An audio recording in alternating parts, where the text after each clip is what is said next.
I'm gonna tell you the events of the Bear River Massacre.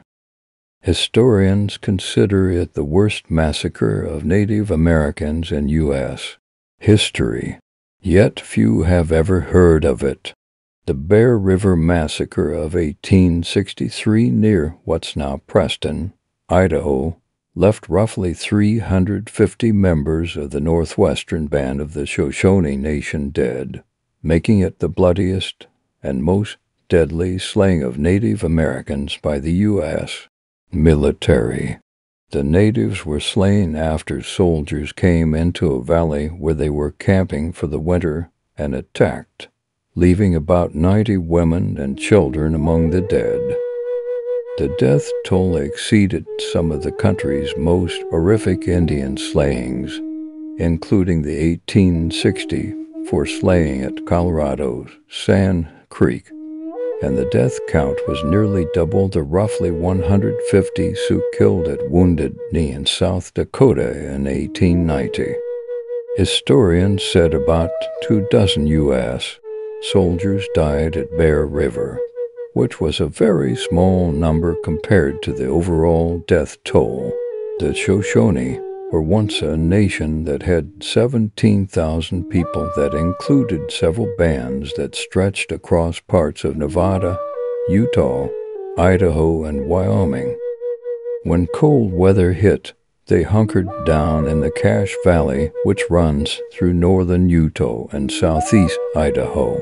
The willow and sagebrush in the valley helped protect them from the wind and snow of winter.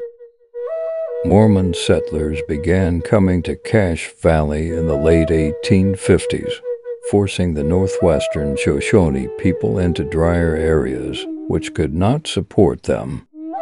A number of Indian raids on settlers and on supply trains headed from Montana had the settlers asking the Army for help by 1862.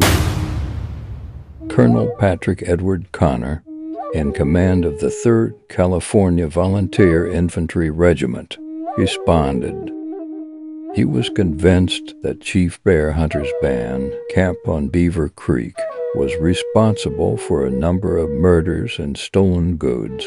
He thus felt justified in attacking the group. The first assault in the early morning darkness was a direct charge on the village. The Indians had expected some kind of attack and had prepared by digging into the river banks.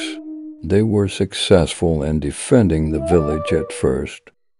After Connor ordered some of his men to flank the camp, and after the Indians ran out of ammunition, the tide turned.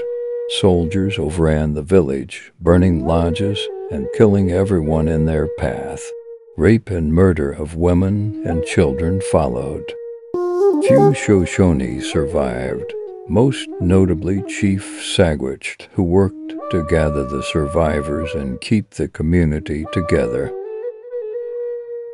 The Northwestern Band of Shoshone, led by Sagwitch, allied themselves with the Mormon Church and were eventually settled by the church on land in northern Box Elder County. History like this should never be forgotten.